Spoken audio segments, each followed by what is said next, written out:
Bismillahirrahmanirrahim. Assalamualaikum warahmatullahi wabarakatuh. Perkenalkan kami dari kelompok 2 dan kami akan menjelaskan materi tentang media penyimpanan berkas.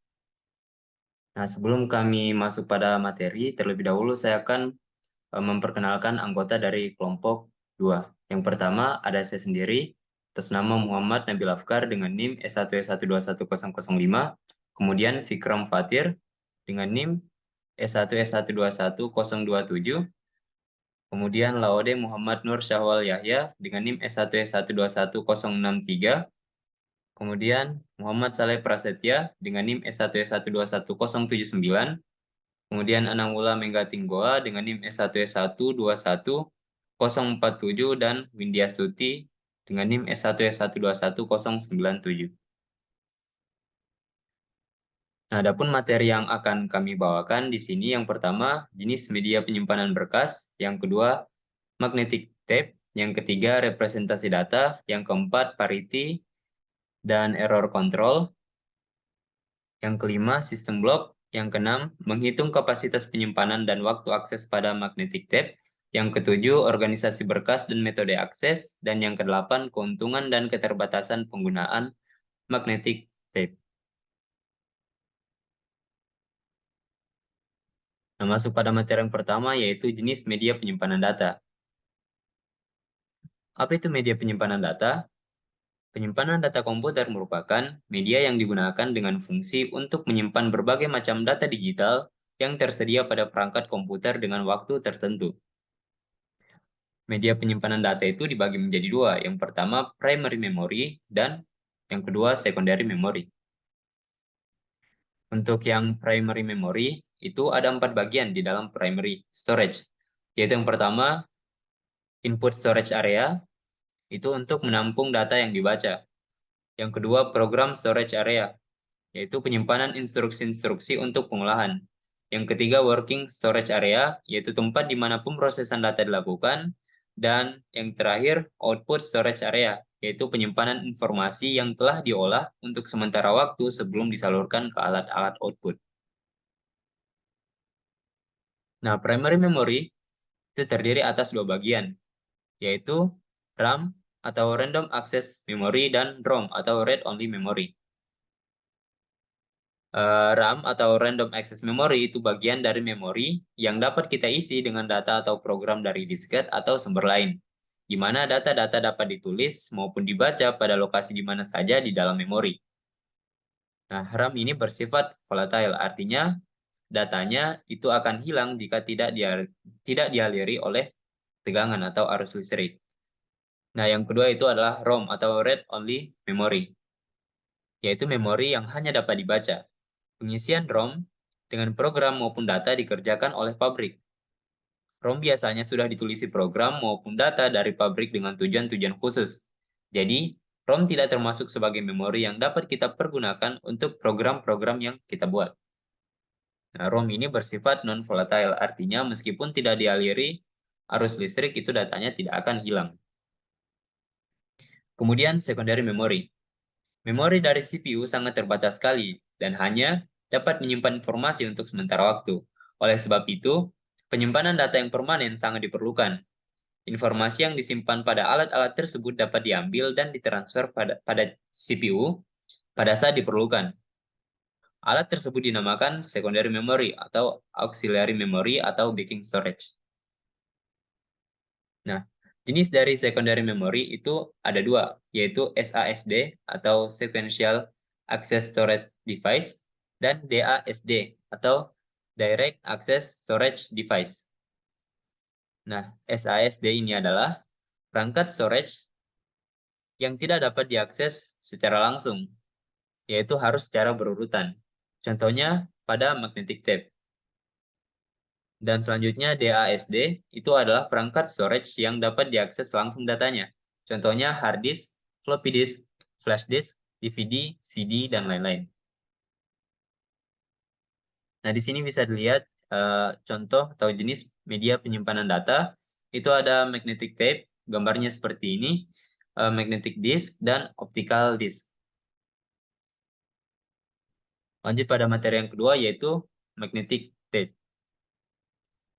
Magnetic tape atau pita magnetik merupakan model pertama dari external storage atau secondary storage. Pita ini juga dapat dipakai untuk alat input atau output.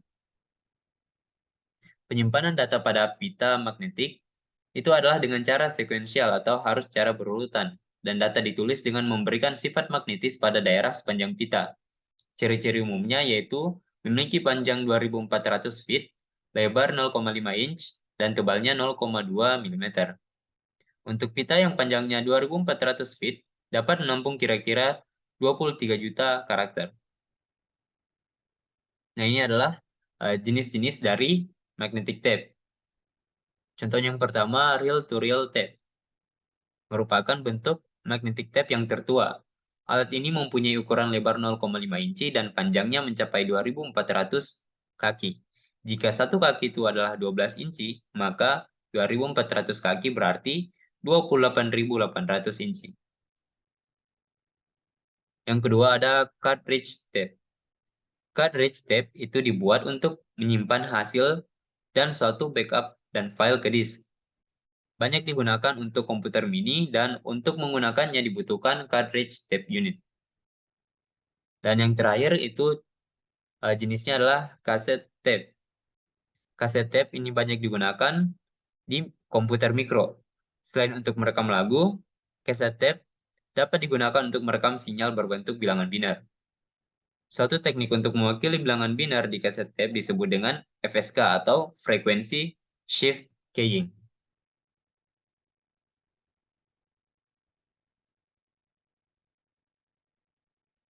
Nah, lanjut pada materi berikutnya, representasi data akan dibawakan oleh Saudari Windiastuti. Kepada Saudari saya persilahkan. Baik, terima kasih kepada moderator. Langsung saja. Di sini saya akan menjelaskan representasi data. Representasi data adalah lambang untuk memberi tanda bilangan biner yang telah diperjanjikan, yakni 0 untuk bilangan positif atau plus dan 1 untuk bilangan negatif atau minus. Pada pita magnetik, data direkam secara digit pada media ini sebagai titik-titik magnetisasi pada lapisan peroksida. Magnetisasi positif menyatakan 1 bit, sedangkan magnetisasi negatif menyatakan 0 bit atau sebaliknya. Tape terdiri atas 9 track. 8 track dipakai untuk merekam data dan track yang ke-9 untuk koreksi kesalahan. Lanjut. Densitas. Salah satu karakteristik yang penting dari pita magnetik adalah density atau kepadatan di mana data disimpan. Density adalah fungsi dari media tape dan drive yang digunakan untuk merekam. Satuan yang digunakan density adalah bytes per inch atau BPI. Umumnya density dari tape adalah 1600 BPI dan 6200 BPI atau BPI ekuivalen dengan karakter per inch. Lanjut.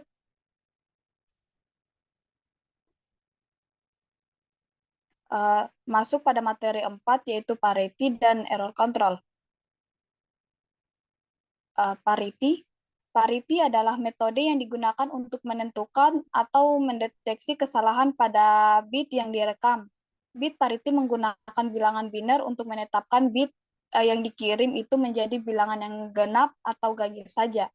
Sedangkan error control, pengiriman data tidak terlepas dari kesalahan baik dalam proses pengiriman maupun penerimaan. Fungsi error control adalah mengontrol terjadinya kesalahan yang terjadi pada waktu data dikirimkan. Next.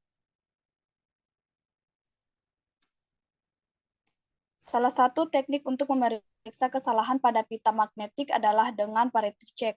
Parity check dibagi menjadi 2, yaitu odd parity atau parity ganjil. Jika direkam dengan menggunakan odd parity, maka jumlah 1 bit yang dipresentasikan suatu karakter adalah ganjil. Jika jumlah 1 bitnya sudah ganjil, maka parity bit yang terletak pada track ke-9 adalah 0 bit. Akan tetapi, jika jumlah 1 bitnya masih genap, maka parity bitnya adalah 1 bit. Yang kedua yaitu event parity atau parity genap. Jika data direkam dengan menggunakan event parity, maka jumlah 1 bit yang dipresentasikan suatu karakter adalah genap. Jika jumlah 1 bitnya sudah genap, maka parity bitnya yang terletak pada track ke-9 adalah 0 bit. Akan tetapi, jika jumlah 1 bitnya masih ganjil, maka parity bitnya adalah 1 bit. Next.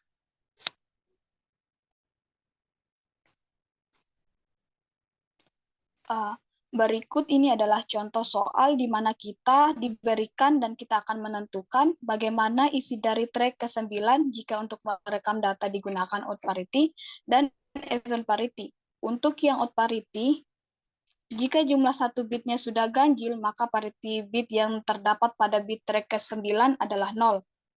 Tetapi jumlah 1 bitnya masih genap, maka parity bitnya adalah 1. Nah, sekarang kita lihat pada data yang pertama. Data yang pertama itu bilangan binernya bilangan biner satunya ada 4, berarti dia adalah genap, dan karena jumlahnya genap diisi di dalam track ke-9, track yang ke-9-nya adalah 1. Kemudian yang kedua yaitu kemudian pada data yang kedua itu jumlah bilangan biner satunya ada 6, karena 6 itu genap, maka out parity ke-9-nya itu bernilai 1. Untuk data yang berikutnya, jumlah binernya itu 5, karena 5 itu ganjil, maka nilai dari track ke-9 itu adalah 0. Selanjutnya, yang ketiga yaitu untuk data yang berikut jumlah binernya itu ada 7, karena 7 itu dia nilai ganjil, dari track ke-9 itu adalah 0. Selanjutnya data yang kelima, berikutnya jumlah binernya itu ada 5, karena 5 itu dia nilai ganjil, maka dari track ke-9 itu dia adalah 0. Untuk data yang selanjutnya, yang keenam, jumlah binernya itu ada 4. Nah, karena 4 ini dia nilai genap, maka nilai dari track ke-9 itu adalah 0.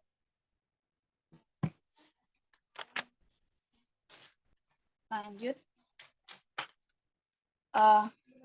Kemudian, untuk yang event parity itu, jika jumlah 1 bitnya itu sudah genap, maka parity bit yang terletak pada track ke-9 adalah 0. Akan tetapi, jika jumlah 1 bitnya masih ganjil, maka parity di bitnya adalah 1. Untuk data yang pertama, tadi karena bilangan binernya itu ada 4, dan 4 itu dia genap, maka untuk event parity-nya adalah 0. Kemudian, untuk data berikutnya, jumlah bilangan binernya 1, jumlah bilangan biner satunya itu ada 6, dan karena 6 itu dia genap, berarti event parity-nya di track ke-9 itu bernilai 0 bit. Untuk data ketiga, jumlah bilangan binernya itu dia 5. Dan karena 5 itu dia ganjil, berarti untuk event parity di track ke-9-nya itu bernilai 1 bit. Untuk data yang keempat, jumlah bilangan biner satunya itu ada 7, karena 7 itu dia ganjil, berarti untuk event parity di track ke-9 itu dia bernilai 1 bit. Selanjutnya untuk data yang kelima, jumlah bilangan biner satunya itu dia ada 5, dan karena 6 itu dia dan karena 5 itu dia ganjil, berarti untuk event parity di track ke-9 itu dia bernilai 1 bit. Kemudian di data yang terakhir, jumlah bilangan binernya itu dia 4, dan karena 4 itu dia bernilai genap, berarti untuk event parity di track ke-9 itu dia bernilai 0 bit. Mungkin hanya itu saja yang saya bisa sampaikan. Saya kembalikan kepada moderator.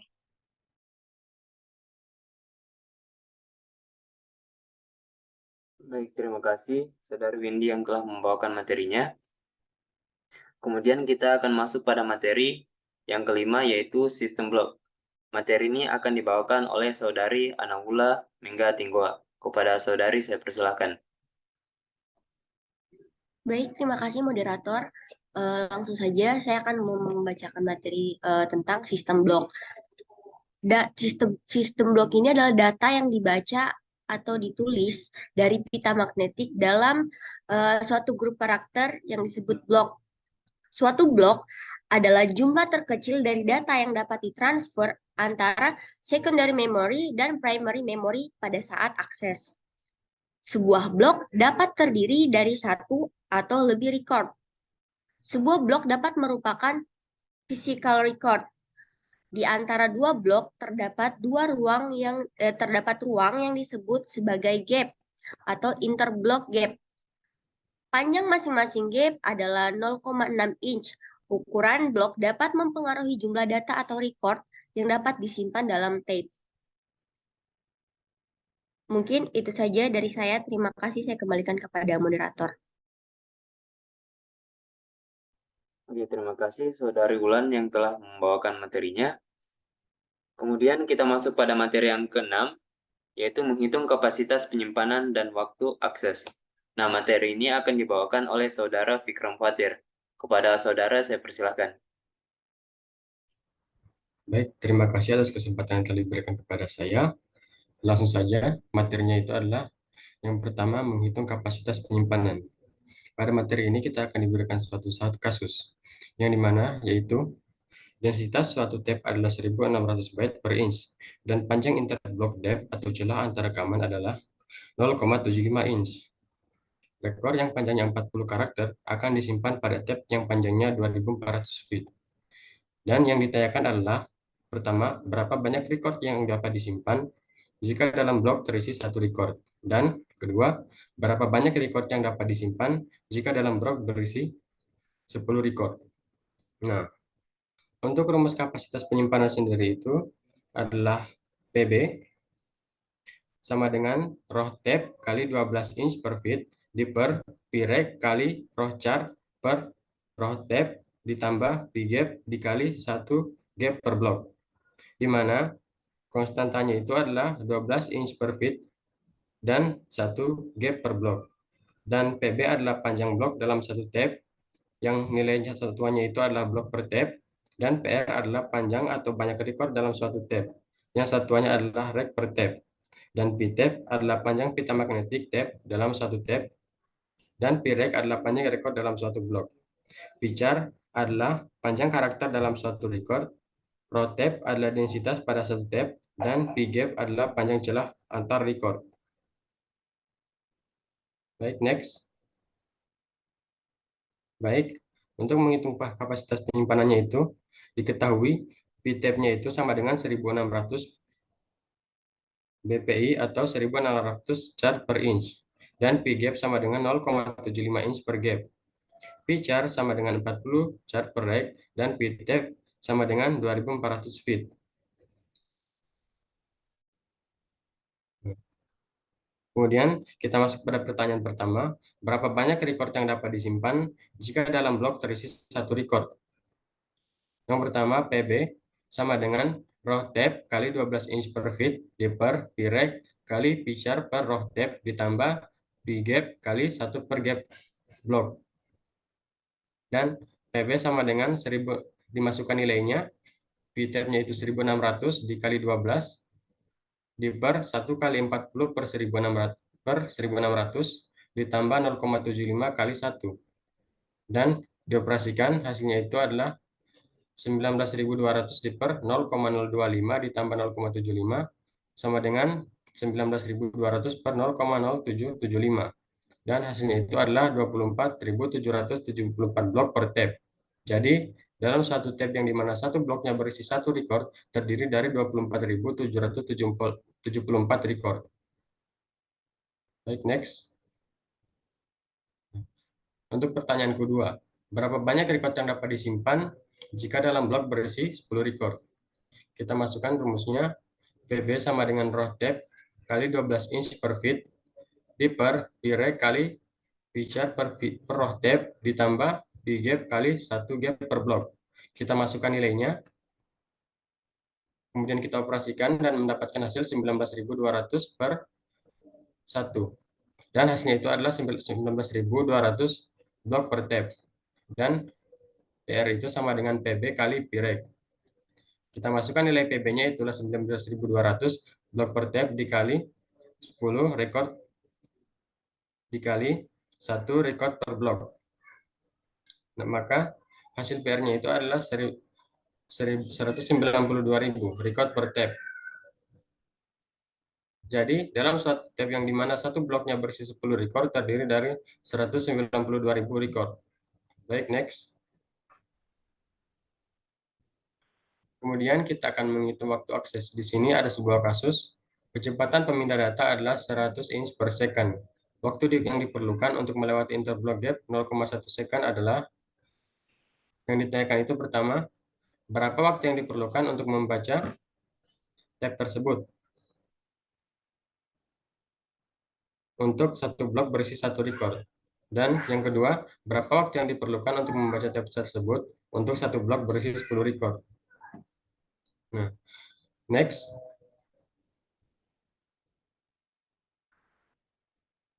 Untuk rumus waktu akses itu adalah WA sama dengan PB kali Pirek kali row char per row tab di per Vtrans di plus PB kali T-gap kali 1 gap per blok.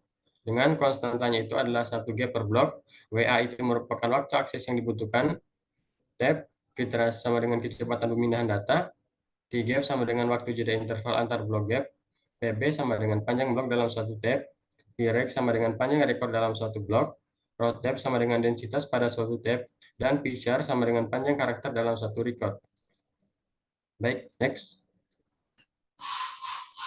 Nah, dari pertanyaan di atas tadi, dapat kita ketahui bahwa Vtrans sama dengan 100 inch per second dan T-gap sama dengan 0,1 second per gap. Kemudian, kita akan menghitung soal pertanyaan pertama, yaitu berapa waktu yang diperlukan untuk membaca tab tersebut, atau WA untuk satu blok yang berisi satu record. Seperti yang kita ketahui, rumus WA itu sama dengan PB kali Pirek kali pchar per row tab di per Vtrans ditambah PB kali T-gap kali 1 gap per blok. Kita masukkan nilai PB-nya itu 24.774 dikali Pireknya sama dengan 1, pchar sama dengan 40, dan row tab-nya sama dengan 1.600. Di per Vtrans, di mana nilai Vtrans-nya itu adalah 100. Ditambah 24.774 atau nilai PB tadi, dikali T-gap-nya itu adalah 0,1, dikali 1 gap per blok atau konstantanya. Kemudian dioperasikan, jadi nilai WA-nya itu adalah 24.774 dikali 0,025 di per 100 ditambah 2.477,4 dan hasilnya itu adalah 619,35 di per 100 ditambah 2.477,4. Kemudian disederhanakan lagi, hasilnya itu adalah 6.193 tambah 2.477,4 dan hasilnya itu adalah 2.483,5.935 dan hasilnya itu adalah 2.483,6 sek per tab. Jadi waktu akses yang diperlukan tab tersebut untuk satu blok berisi satu record adalah 2.483,6 detik atau 41 menit 23,6 detik. Selanjutnya, berapa waktu yang diperlukan untuk membaca tab tersebut untuk satu blok berisi 10 record? Kita masukkan, rumusnya itu adalah WA sama dengan PB kali Pirek kali pchar per row tab di per Vtrans ditambah PB kali T-gap kali 1 gap per blok, di mana dimasukkanlah nilai WA PB tersebut, di mana nilai PB-nya adalah 19.200 dikali nilai Pirek sama dengan 10 dikali pchar per Vtrans sama dengan 40 per 1.600 di per 100, di mana 100 itu adalah Vtrans, ditambah 19.200 atau nilai PB tadi dikali 0,1 kali 1 gap per blok. maka nilai WA-nya itu adalah 19.200 kali 0,25 per 100 ditambah 1,920. Nah, maka nilai WA-nya sama dengan 4.800 per 100 tambah 1.920. Dan hasil akhirnya itu adalah 48 tambah 1.920 sama dengan 1.968 sek per tab. Jadi, waktu akses yang dibutuhkan tab tersebut untuk satu blok berisi satu record adalah 1.968 detik atau 32 menit 48 detik. Sekian materi yang dapat saya bawakan, saya kembalikan kepada moderator.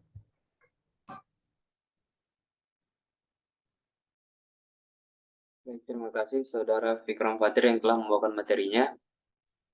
Kemudian kita masuk pada materi yang ketujuh, yaitu organisasi berkas dan metode akses. Nah, materi ini akan dibawakan oleh Saudara Laude Muhammad Nursyawal Yahya. Kepada Saudara, saya persilahkan. Baik, terima kasih moderator. Saya akan membawakan itu organisasi berkas dan metode akses. Nah, di sini ada dua. Yang pertama, untuk membaca atau menulis pada suatu pita magnetik adalah secara sekuensial. Artinya, untuk mendapatkan tempat suatu data, maka data yang di depannya harus dilalui terlebih dahulu. Yang kedua, maka dapat dikatakan bahwa organisasi data pada file di dalam pita magnetik dibentuk secara sekuensial dan metode aksesnya juga sekuensial. Next.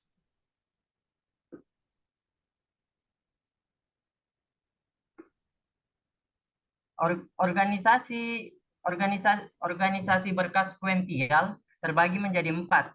Organisasi berkas sekuensial adalah cara yang paling dasar untuk mengorganisasikan kumpulan record dalam sebuah berkas. Yang kedua, dalam organisasi berkas sekuensial, pada waktu record ini dibuat, record yang direkam secara berurutan. Yang ketiga, jika kita ingin menambahkan suatu record pada berkas sekuensial, maka record tersebut akan terletak pada akhir berkas. Yang keempat, organisasi berkas sekuensial dapat terdiri dari record yang berbeda jenis. Next.